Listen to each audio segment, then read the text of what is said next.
9-р бүлэг. Хамт замд гарсан хоёр айжмаар холдоно. Жарах нар тэнгэрийн хаяаг час улаанаар буджээ. Тэнгэр гэгээтэй хэвээр байсан ч ертөнц бүхэлдээ саарал сүдэрт очигдсан мэт харагдана. Цонхоор алсыг ширтгэд уусын өнгө айжмаар өтгөрч бараан хар болж байв. Зочны өрөөний гэрэл бүдгхэн авгах авах ихч хоёр өндөр сандал дээр суужээ.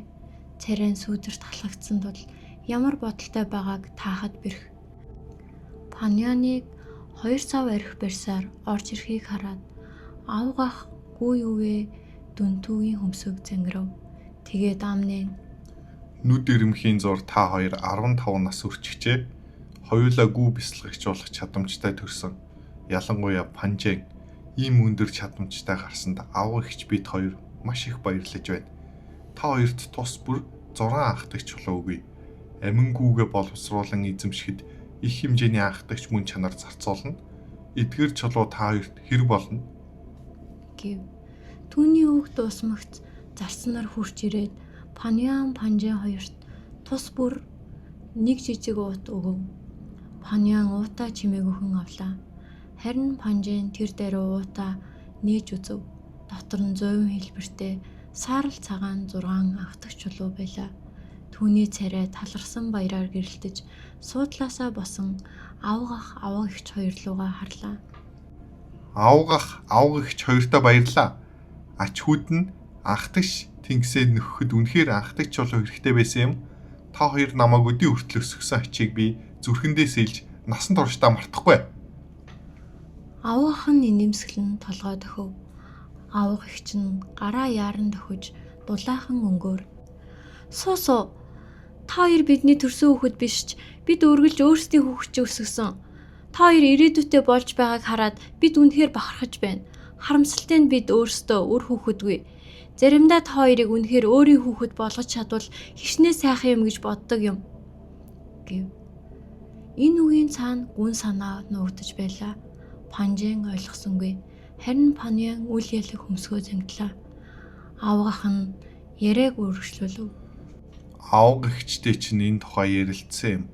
Бид та хоёрыг үрчилж аваад жинхэнэ нэг гэр бүл болохыг хүсэж байна.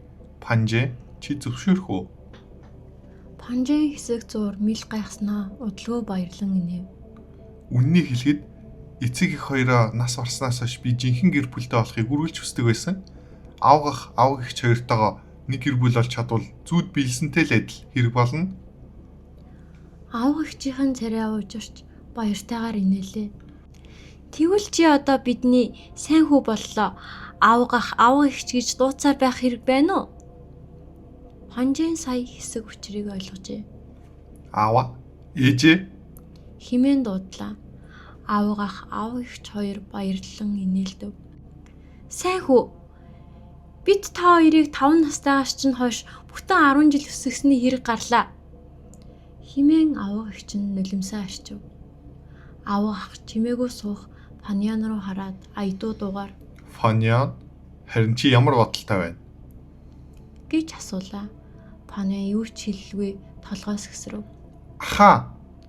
Гүү юу вэ Панжэн түүнийг ятгах гэсэн ч авгах нь урдын адил 50 өнгөөр таслан. За яах вэ? Паньян ач минь. Бид чамайг албатахгүй. Чи хэдийн 15 настай болсон тул би даахад суралцах хэрэгтэй. Тэгвэл фан удмынхаа голомтыг үргэлжлүүлэхэд шалбар болно. Авгах нь чамайг дэмжихээр 200 анхдагч чулуу бэлдсэн гэв. 200 анхдагч чулуу? Панжэний нүд томров. Тэр амьдралдаа ийм олон анхдагч чулуу харж байсангүй. Харцанд нь өөрийн ирэхгүй атаархал тодорлоо. Гэвч Паньян дахиад л толгоос гисрэв. Панжэн учрыг ойлгосонгүй. Авгахын царай үл ялэг хуурч авгагчийн төрөгч бараалаа. Авгахаа, авгагчээ. Өөр зүйлгүй бол ачхүү нь явъя. Паньян тэдэнд дахин ярих боломж өгсөнгүй. Өгөө хэлж дуусмагцаа 2 арх саваа барин танхимаас шууд гарлаа. Панжэн суудлаасаа босов. Аава, ээжээ. Ах одоо зүв бодож чадахгүй байгаа бах. Би араас нь очиод ятгах гээд үзье. Авгах гараа төхөж зориуд санаа алдав. Ийм зүйлийг хүчээр шийдэж болохгүй. Гэхдээ чи ийм сэтгэл гаргаж байгаа нь аавынхаа сэтгэлийг аль хэдийн баярлууллаа. Зарцснараа Панжэ залуу эзнийг сайн харж хандаарай. Тэгвэл хүүн явъя. Панжийн гарч одоод жошны өрөө намгүн болов. Нар уулын цагаар орж өрөө улам харахууллаа. Удалгүй түнэр харахуу дундаас авгахын хүүтэн дуу сонсогдов. Фаньон жаал бидний санааг олж харсан бололтой. Гүү юу вэ овгийн дөрмөнд айлын уган хөө 16 нас хүрмэгцээ гэр бүлийн өв хөрөнгийг залгамжлах хэрэгтэй гэж тодорхой заасан байдаг. Паньяны эцэг их нас барахтаа баггүй хөрөнгөлдөжээ. Түүнийг одоогоор авгах ихч хоёр нь нэр төдий харж хамгаалж байв. Тэр өв хөрөнгийг 200 авдаг чулуу гих өчөөхөн мөнгөтэй зүүрлэхийн аргагүй. Хэрв Паньян тэдэнд өршлүүлэхийг зөвшөөрвөл өв хөрөнгөө залгамжлах эрхээ алдна. Харин одоо 15 настайдаа тусгаар амьдрахаар шийдвэл овгийн дөрөнд мөн л нийцэхгүй. Аз болоход бид Панжэнийг өөрийн талд оруулж чадлаа. Харин Фаньон ердөө сий зэрэглэлийн чадамжтай. Авгах санаа алдахдаа баяртай байлаа. Тэгвэл нөхөр минь Паньян 16 нас хүрээд тусгаар амьдрахаар шийдвэл бид яах вэ? Өв хөрөнгийн тухай бодсон авгахчийн дуу салгарсан өнгөтэй болов. Өөрөө дэг журамгүй ашиглаж байгаа юм чинь биднийг буруутгах хэрэггүй. Манай гэрээс явхаас өмнө том хэрэгт оролцуулж удмаас хөөлөгчд л болно. Тэгвэл өв залгамжлах эрхийг нь хураасан хэрэг болно. Химэн авга ах нь хүүтнээр тайлбарлав. Гэхдээ тэр жаал их ухаантай. Яаж ийм том алдаа гарах юм бэ? Гэж авга ихч гайхан асуулаа. Авга ах шууд нүдээ эргэлдүүлж нам дугаар уурлан Чи үнэхээр муухай юм. Өөрөө алдаа гаргахгүй бол бид хэрэг тохож болно үсттэй. Шинцүүгээр Фаньоныг уруу татуулна.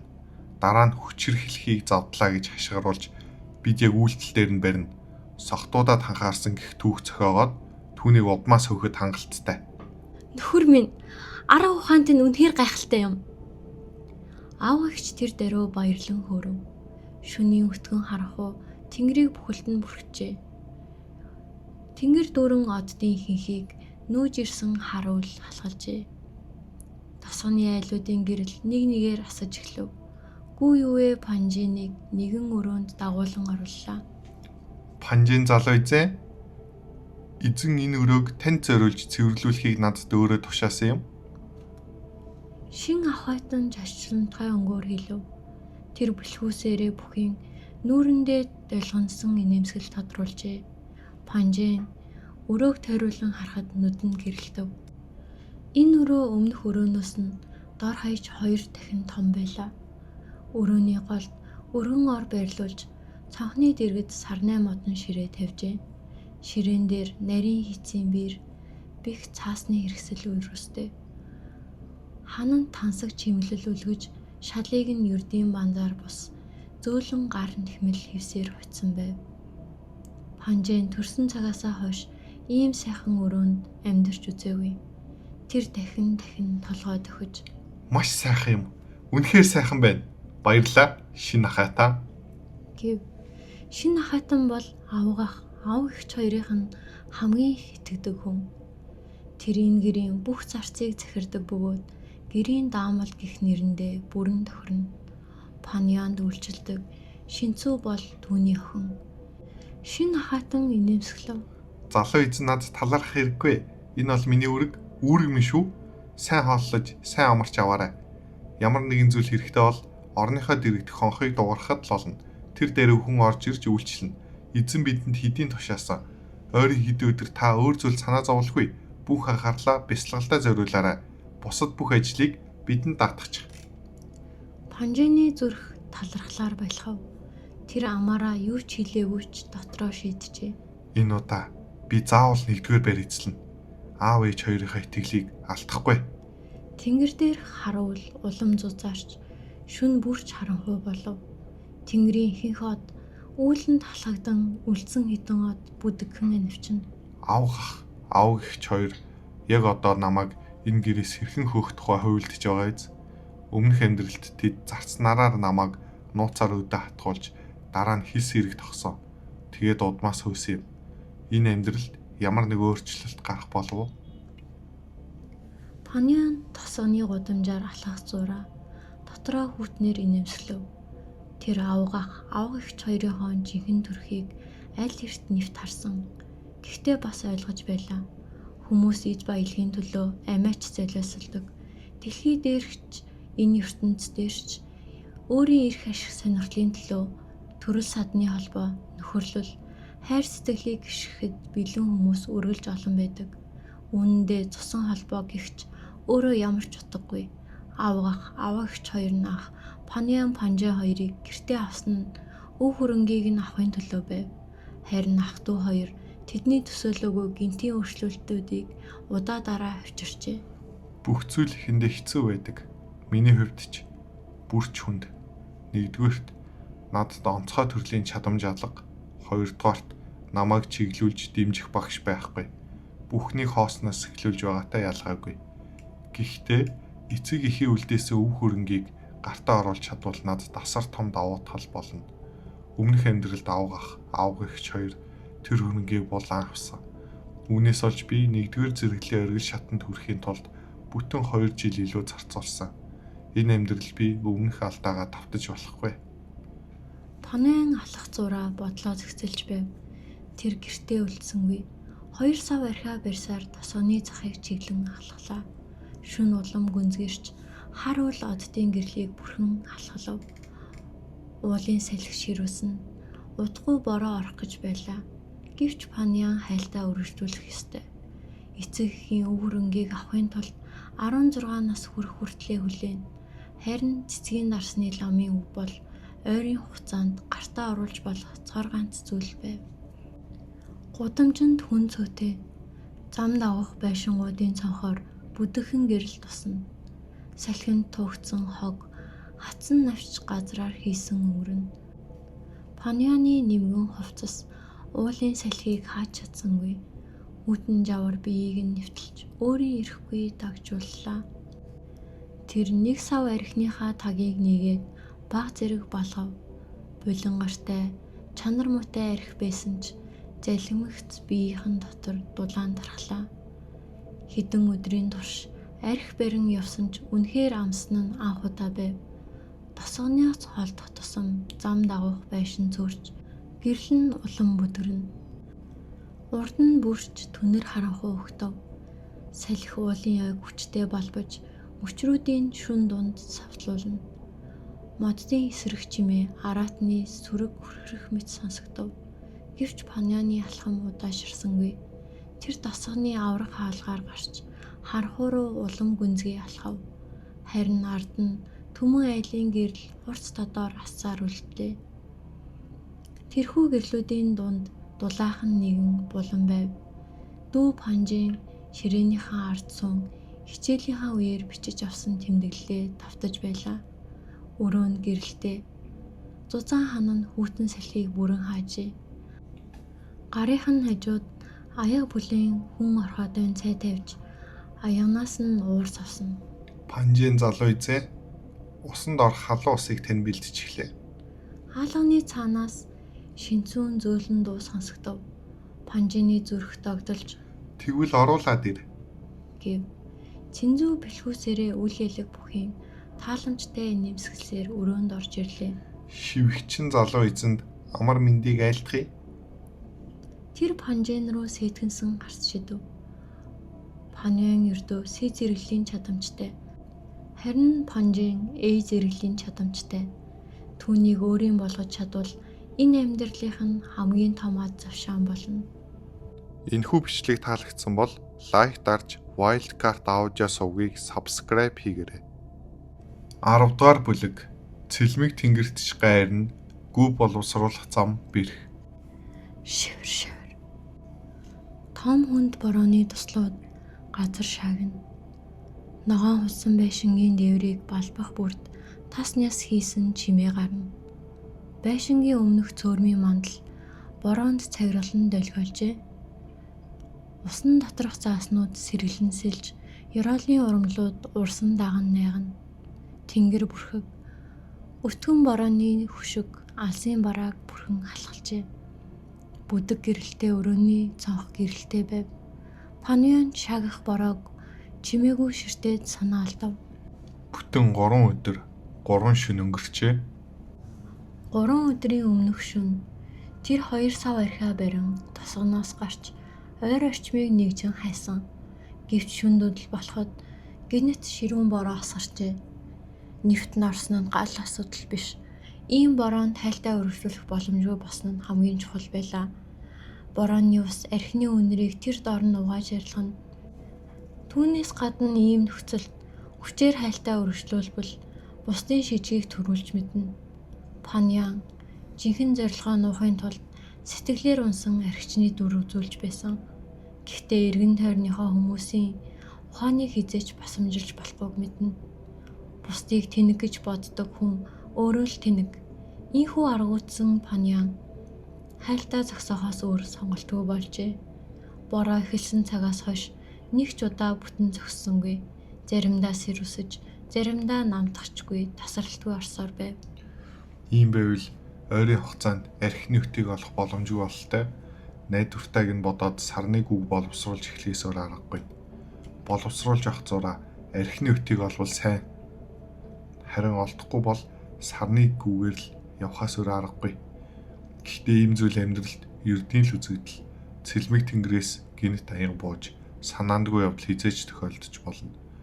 Энэ ертөнцид хэн бүх ажлаа саад бэрхшээлгүй хүснээрээ төгс бүтээж чадна гэж Паньяны бодол тайван байлаа. 500 жилийн туршлага угаас ховорхон гардаг. Яаруу төвчээргүй занг нь аль хэдийн угаан арилгажээ. Тэр хаалга цонхоо хаагаад орон дээрээ завлин сув. Нүдээ ажинхан анаад хитэнтэй жигд амьсгалсны дараа сэтгэлээ бүрэн тогтоолоо. Дараагийн хүчит бясалгалын сүв нь оюун санаанд нь тодрон харагдав. бясалгалын сүв биеийнхэн дотор байрладаг атлаа ер бусын нууцлаг орон зай байлаа. Хязгааргүй удам хэрнээ хэмжээлшгүй өчүүхэн сүвний гадна талыг нэмгэн цагаан гэрлийн давхраг бүрхэн хэврэг мэт харагдавч бясалгалын сүвийг бат бөх тогтоон барьж байлаа. Сүмний дотор анхдагч тэнгис оршин, тэнгисийн ус ногоон, зэсөнгөтэй, мандлан толь мэт тунгалаг тогтоон байв. Усны төвшин сүвний тал орчимд хүрч нийт багт амжийн 44%-ийг эзэлжээ. Энэ бол 1-р зэрэглэлийн гүү бясалгачийн ногоон зэс тэнгис. Тэнгисийн усны тусал бүр анхдагч мөн чанар байв. Тэр бол Паньяны амин үндэс, биеийн өх, амин хүч, сүнсний нэгтарсан хэлбэр, анхдагч мөн чанарын тусал бүр туйлын үнэтэй. Учир нь энэ бол гүү бясалгачийн үндэс, бүх хүч чадлынх нь их болог юм. Гүү бясалгачид гүүг боловсруулан эзэмшиж ашиглахдаа анхдагч мөн чанартай түшиглэнэ. Паньян анхдагч тэнгисээс анхаарлаа татаж нүдээ нэгээд сарны гүүг гаргаж ирэв. Сарны гүү алганых нь голж чимээгүйхэн хэвтэнэ. Тунгалаг болор мэт жижигхэн бие хөх өнгийн хавирган сарыг санагдуулна. Паньян бодлоо хөдлөхөд бясалгалын сүвдэх анхдагч тэнгис давлгайлав. Ногоон зэс өнгийн анхдагч мөн чанар тэнгисийн мандлыг сэтлэн гарч биеийнх нь гадна тал руу шилжээд эцэст нь сарны гүү рүү зутаалаа. Сарны гүү гинэт хурц хөх гэрэл цацруулж Паньяны алган дээр үл ялэг чичрэн анхдагч мөн чанарыг эсэргүүцэв. Гүү бол Тэнгэрийн газрын өх. Тэдний ертөнцийн нууц байгалийн хууль шингэсэн байдаг. Гүү бүр Тэнгэрийн доорх эрх дураараа амьдрах амьд биет бөгөөд өөрийн гэсэн хүсэл зоригтой. Паньян сарны гүүг босруулан эзэмшинэ гэдэг нь түүний өөрийн хүсэл зоригийг арилгана гэсэн үг. Аюул ойртож байгааг мэдэрсэн сарны гүү мэдээж эсэргүүцэж байлаа. Гүү босруулах үйл явц туйлын хэцүү. Сарны гүү хавирган саран хэлбэртэй. Ногоон зэс анхдагч мөн чанар түүн рүү зутахад хавирган сарны 2 шох үзүүр ногоон өнгөтэй болж эхлэв. Тэрхүү ногоон зэс өнгө 2 үзүүрээсээ түрүүн айжмаар тархана. 3 минут ч болоогүй байхад Паньяны царай цонхижээ. асар их анхдагч мөн чанар сарны гүү рүү тасралтгүй зутгаж зүрх рүү нь хүчтэй гүйдэл хурцтай нэвчих мэт санагдана. 1%, 2%, 3%, 8, 9, 10%. 10 минутын дараа Панвианы анхдагч тэнгисээс 10% анхдагч мөн чанар зарсуулгджээ. Гэвч болор мэт хөх сарны гүүгийн 2 үзүүр дэх ногоон цэс өнгө төв рүүгээ өчүүхэн төдийл тэлсэн байв. Сарны гүүгийн эсрүүцэл туйлын хүчтэй. Аз болоход Панвиан үүнийг үржлэн тооцсон тул огт гайхсангүй. Тэр дисэж сарны гүү рүү анхдагч мөн чанараа үргэлжлүүлэн зутгав. 1%, 2%, 3%. Дахин 20 минут өнгөрөхөд Панвианы анхдагч тэнгист ердөө 14% анхдагч мөн чанар үлджээ. Сарны гүүгийн гадаргуудах ногоон цэс өнгө баг зэрэг тэлсэн байлаа. 2 үзүүрийн ногоон хэсгийг нийлүүлбэл нийт биеийнх нь 12-ны 1 орчмыг бүрхжээ. Үлдсэн хэсэг нь урдын адил цайвар хөх өнгөтэй хэвээр. Гүү боловсруулах үнэхээр хэцүү юм. Панвиан сарны гүүг харан санаа алдав. Тэр анхдагч мөн чанарын урсгалаа тасалж босруултыг зогсоолоо. Хагас цагийн дотор бясалгалын сүвдэх анхдагч мөн чанарынхаа талаас илүүг зарцуулсан ч сарны гүүгийн ердөө 12-ны 1-ийг л босруулж чаджээ. Үүнээс ч хэцүү нь сарны гүү бүдэгхэн хөх туяагаа цацруулсаар л байв. Панвиан босруулалтаа зогсоосон ч сарны гүү эсрүүцээ болсонгүй. Тэр Панвианы цутгасан ногоон зэс анхдагч мөн чанарыг биеэсээ баг багаараа шахан гаргаж байлаа. Сарны гүүгийн 2 үзүүрт тогтсон ногоон зэс өнгө айжмаар агшина. Ийм хурдаар үргэлжлүүл 6 цагийн дараа Панвианы анхдагч мөн чанарыг бүрэн шахаж гаргах байв. Тэр үед сарны гүүг дахин босруулахад бүхнийг эхнээс нь эхлүүлэхдээ ялгаагүй болно. Гүү боловсруулах бүртээ 2 арим толлож байгаатай адил энэ бол байрлал булаацалсан тулаан тэсвэр шалгасан сонжирсан дай. Би сарны гүүгийн 12-ны 1-ийг боловсруулсан ч анхдагч мөн чанарынхаа бараг 4-3-ыг зарцууллаа. Гүү бясалгагч боловсруулах явцдаа анхдагч тэнгисээ тасралтгүй нөхөхийн зэрэгцээ гүү рүү довтлогоо үргэлжлүүлж эзэлсэн хэсгээ бацдах ёстой. Тиймээс гүү боловсруулах нь анхдагч мөн чанараа захирах чадвар төдийгүй сонжирсан тулааныг тисэж гарах төвчээрийг шалгадаг. Панвиан ийм бодох зураа мөнгөний уутнаасаа нэг анхдагч чулуу гаргаж ирэв. Гүү бясалгагч зарцуулсан анхдагч мөн чанараа нөхөх 2 аргатай. Эхнийх нь байгалийн нөхөн сэргэлт. Тодорхой хугацаа өнгөрөхөд анхдагч тэнгис өөрөө мөн чанараа айжмаар нөхөн. Панвиан шиг сий зэрэглэлийн чадамжтай хүний хувьд нэг цагт 4% анхдагч мөн чанар сэргэнэ. 6 цагийн дотор нийт багтаамжийнхаа 24%-ийг л нөхөж чадна. 2 дахь арга нь анхдагч чулуунаас байгалийн мөн чанарыг нь шууд шингээ авах. Анхдагч чулуу өөрөө байгалаас төрсөн эрдэнэ. Дотор нь нэвтэрсэн байгалийн анхдагч мөн чанарыг шингээхэд анхдагч тэнгисийн түвшин нүдэнд харагдах хурдаар нэмэгдэнэ. Хагас цаг орчмын дараа анхдагч тэнгис анхны түвшиндөө хүрч бясалгалын сүвний 44%-ийг дахин дүүрлээ. Тэр хэмжээнд хүрмэгц усны түвшин огцом зогсов. Бясалгалын сүв дотор зай үлдсэн ч Панвиан үүнээс илүү анхдагч мөн чанараа хадгалж чадахгүй. Энэ бол түүний сий зэрэглэлийн төрөлхийн чадамжийн хязгаар байлаа. Эндээс төрөлхийн чадамжийн зэрэглэл ямар чухал болохыг харж болно. Чадамж өндөр байх тусам бясалгалын сүв их хэмжээний анхдагч мөн чанар багтаана. Байгалийн нөхөн сэргээх хурданч төдий чинээ өндөр байдаг. Панвиан сарны гүүг босруулж олсон ахицаа хадгалахын тулд анхдагч чулуу ашиглахаас өөр аргагүй. Учир нь түүний анхдагч мөн чанар нөхөгдөх байгалийн хурд сарны гүү мөн чанарыг нь шахан гаргах хурдаас удаан байлаа. Харин нээж зэрэглэлийн чадамжтай Панвиан 1 цагт 8% анхдагч мөн чанар нөхөж чадна. 6 цагийн дотор 48%-ийг сэргээхэд сарны гүү мөн хугацаанд ердөө 3% л шахаж гаргана. Панжен анхдагч чулууны гадны тусламж хэрэггүй. Босруулах зураа хэдэнтэй амарч хэдэн өдрийн дотор сарны гүүг амжилттай эзэмшиж чадна. Тиймээс Панян энэ шалгалтанд 1-р байр эзлэх ямар ч боломжгүйгээ эхнээс нь мэдэж байв. Энэ нь хүний жинхэнэ хүч чадалтай холбоогүй шийдвэрлэх хамгийн ихний хүчин зүйл нь төрөлхийн чадамжийн зэрэглэл байлаа. Хоёр дахь хүчин зүйл нь анхдагч чулуу. Хэрэв хангалттай олон анхдагч чулуутай бөгөөд зарцуулахаас харамлахгүй бол бие зэрэглэлийн чадамжтай хүн ээж зэрэглэлийн хүннийгч гүйцэж 1-р байр эзэлж чадна. Миний гарт ердөө 6 анхдагч чулуу байна. Ардаа гэр бүлийн ахмадуудын дэмжлэгтэй Гүйюэ Моби, Гүйюэ Чичин хоёртой өрсөлдөх боломжгүй. Би Си зэрэглэлийн чадамжтай. Э зэрэглэлийн Фанжентэй бүрч зүүрлэхийн аргагүй. Энэ шалгалтанд ялах боломж надад анханасаа байгаагүй.